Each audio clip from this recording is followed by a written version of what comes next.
today, and I'll be talking about the last archetype from. Not really the last, so it's the second to last, but I never bothered covering it for some stupid reason. But, anyways, I'll be talking about Brave Token, or at least the Brave Token theme.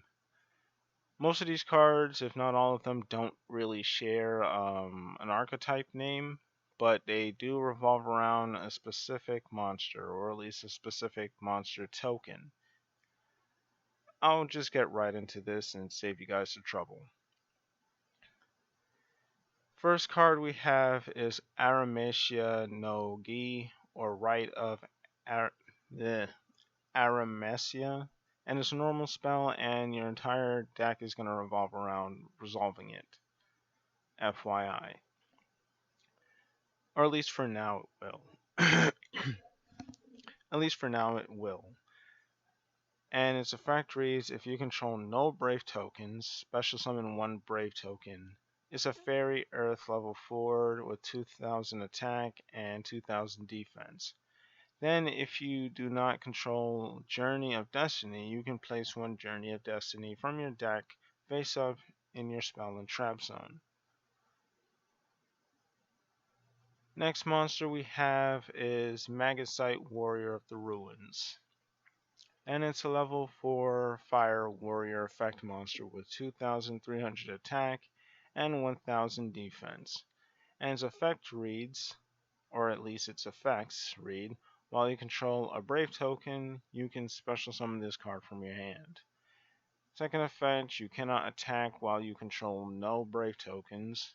So again, this deck likes to revolve around it. And it lives and dies off of you controlling a Brave token. Third effect, at the end of the battle phase, if you're a monster that specifically lists the token Brave token in its text battles, you can set one trap that specifically lists the token Brave token in its text directly from your deck to your spell and trap zone. Excuse me. Next, we have Wandering Griffin Rider. By the way, I really hope Konami makes an entire deck based around Griffins, but that's neither here or there. This card is a level 7 Winged Beast effect monster with 2000 attack and 2800 defense. And its effects read, during the main phase, if you control no monsters, or if you control a Brave token, quick effect, you can special summon this card from your hand. That's pretty nice. You can even summon it on the first turn, even if you're going second. Second effect reads, when a card or effect is activated, if you control a Brave token, quick effect, you can shuffle this card into the deck, and if you do, negate the activation. And if you do that, destroy that card. Basically, it's a free negate as long as you control a Brave token. I don't know why I said it's free negate. It's clearly not free. You shuffle this into the deck. So it's not really free. And I'd also prefer it didn't really do that, but it does. So it is what it is. Next we have Journey of Destiny, which is the card that was specified on Amesia. At least I think that's how you say the name.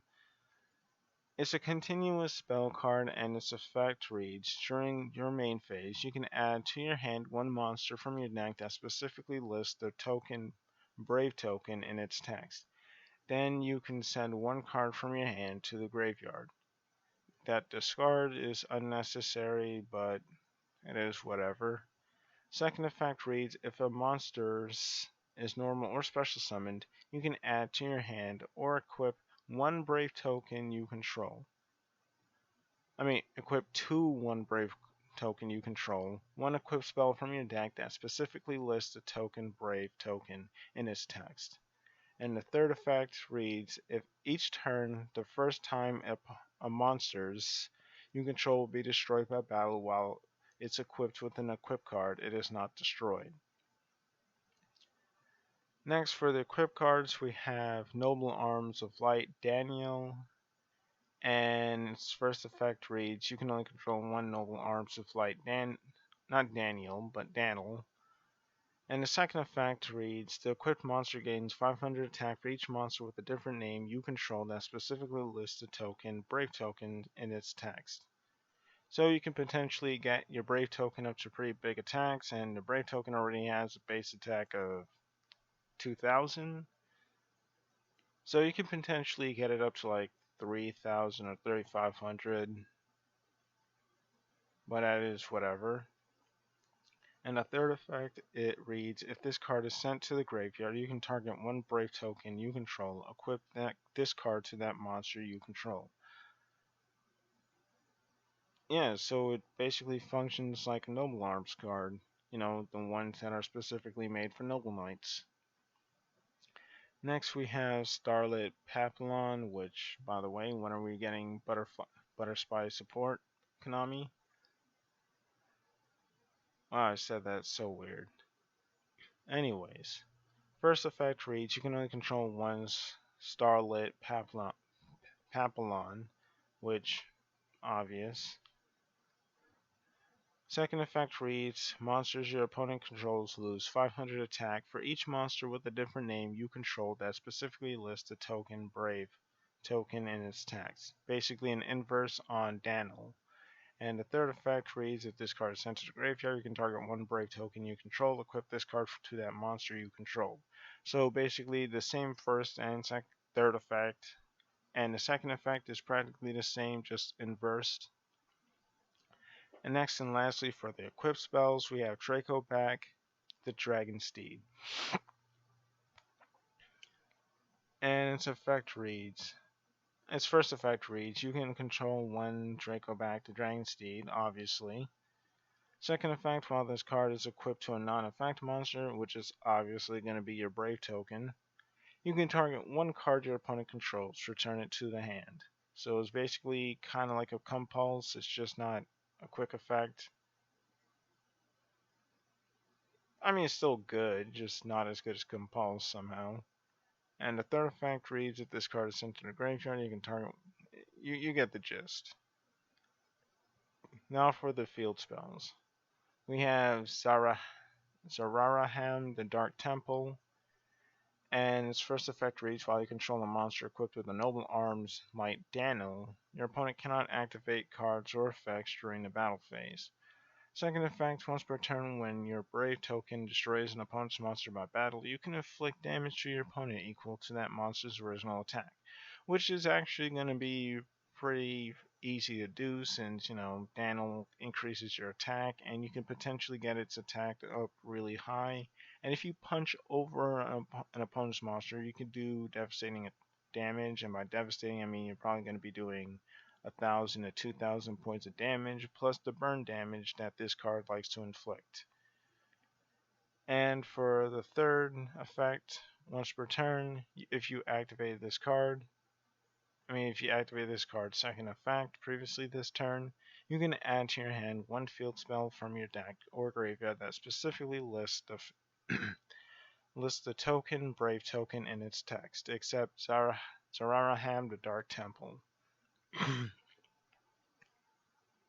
Also, apparently the third effect isn't a hard once per turn, but it doesn't really matter. And for the second field spell, I guess the second and last, or at least the last for now, it is the Woods of the Lost Flowers. Your monsters equipped with Starlit Papillon are unaffected by any card effects activated by your opponent. Second effect, once per turn, when your Brave token destroys an opponent's monster by battle, you can draw one card. Third effect, once per turn, if you activate the second effect this turn, you can add to your hand one field spell from your deck or graveyard that specifically lists the Brave token in its text except the Woods of the Lost Flowers. The nice thing is they add from the deck and the graveyard, so you don't really have to run too many copies of the field spell if you don't want to. But clearly the first field spell is the better one, at least in my opinion. Now for the traps, we have Thunder Discharge, which also shows the artwork of another monster. Hopefully we'll see it possibly in the new set. But for now, this is all we have, as well as, the new Brave token card we have, but we'll get to that later. Its effect reads, if you control a Brave token, you can target one of your monsters equipped with an equip spell that specifically lists the token, Brave token, in its text. Destroy as many monsters your opponent controls with equal or less or lower attack as possible. Then you can equip one field spell from your hand or a graveyard that specifically lists. Equip spell. I don't know why I said field spell. That specifically lists the token, Brave token, in its text to an appropriate monster you control. That's actually a pretty cool card because due to your equip spell, you can actually get your opponent's monsters really low, while also getting your own monsters very high. And because of this card, you can just nuke your opponent's entire board. But again, that kind of requires quite a bit of setup for you to actually do. Next and lastly, we have I guess not really lastly, but you'll see why. Next and lastly, we have Resurrection Breath, and it reads, if you control a Brave token, special summon up to 2 monsters with different names from your hand and or graveyard, but banish them if they leave the field. Then you can equip one equip spell in your hand or graveyard that specifically lists the token, Brave token, and its text to an appropriate monster you control.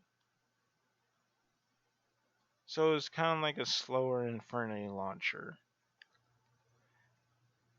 Next and lastly, for the Brave token cards, we have Aquamancer of the Sanctuary, and it's a level 3 water spellcaster effect monster with 1500 attack and 1200 defense. And its first effect reads, if you control a Brave token, you can special summon this card from your hand. Obviously, all the main deck monsters so far seem to have that effect. Second effect, you can banish this card from your hand or graveyard, add one Rite of Aramesia from your deck or graveyard, which is nice, to your hand. So that already helps you get to the spell card you need to actually spawn the Brave token, but that's still not going to be as what's the word, consistent, but at least it's something. And the third effect is if you control a Brave token, you can place one field spell that specifically lists Brave token in its text from your deck. Wow, okay. Let me reread that. If you control a Brave token, you can place one field spell that specifically lists Brave token in its text from your deck in your field zone face up. So it also allows you to actually rotate your field spells pretty easily. This deck, this deck so far still has problems because you only have one card that allows you to spawn Brave tokens, and it's only searchable with this card. So as far as I'm concerned, you practically only have 6 copies of that card. And which would be nice in most other decks, but this deck you need your Brave token to do anything. So I feel like they should get another card that allows you to search that. But at the same time, you can search this card using that Journeys card. So who knows? I guess in a way you kind of do have 9 copies of Armesia or Aramesia for that matter. Anyways, that's it for Brave tokens. And now we're off to the new punk card called Numeral Ogre. I should seriously drink some water. Anyways, Numeral Ogre is level 8 Dark Fiend effect monster with 2500 attack and 200 defense, basically having protagonist stats. And its first effect reads, you contribute one punk monster special summon this card from your hand. Second effect reads, if you can send this card from your hand or field to the graveyard, add one punk card from your deck to your hand except a level 8 monster. So basically this card is also another searcher for the deck. This deck has like 4 searchers so far. I think 5. I'll have to reread them later. And his third and last effect reads: once per turn, when your opponent activates a monster effect, quick effect, you can make this card gain attack equal to that opponent's monster's original attack until the end of this turn. Not entirely a fan of this effect because, it, it doesn't negate and destroy, nor does it negate and allow you to replenish life points, since, in this deck you're going to be paying 600 to do a lot of things. And I would prefer if this deck had more ways of regaining life points, especially in today's Yu-Gi-Oh! Where your opponent can OTK you with almost anything. Next and lastly,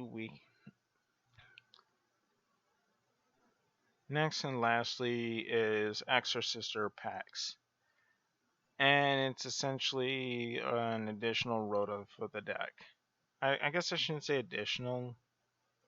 I mean, I guess it is an additional rota. It's just that the original one required you to actually Xyz summon. Anyways, its effect reads, also as a quick play spell. His effect reads: during the main phase, you can pay 800 life points, add one Exorcister card from your deck to your hand, except Exorcister packs. Then, if it's a monster that specifically lists an Exorcister monster you control or in your graveyard in its text, you can special summon that added monster. This card is pretty good and it's very self-explanatory. And it also adds a lot of consistency to this deck since you only have 4 main deck monsters. So it actually allows you to get the cards you need to your hand so you can combo and do your Xyz plays. And that's just about it. Anyways, it's been me, your boy Blue Gansiga, and tell me what you think about these 3 archetypes, and goodbye.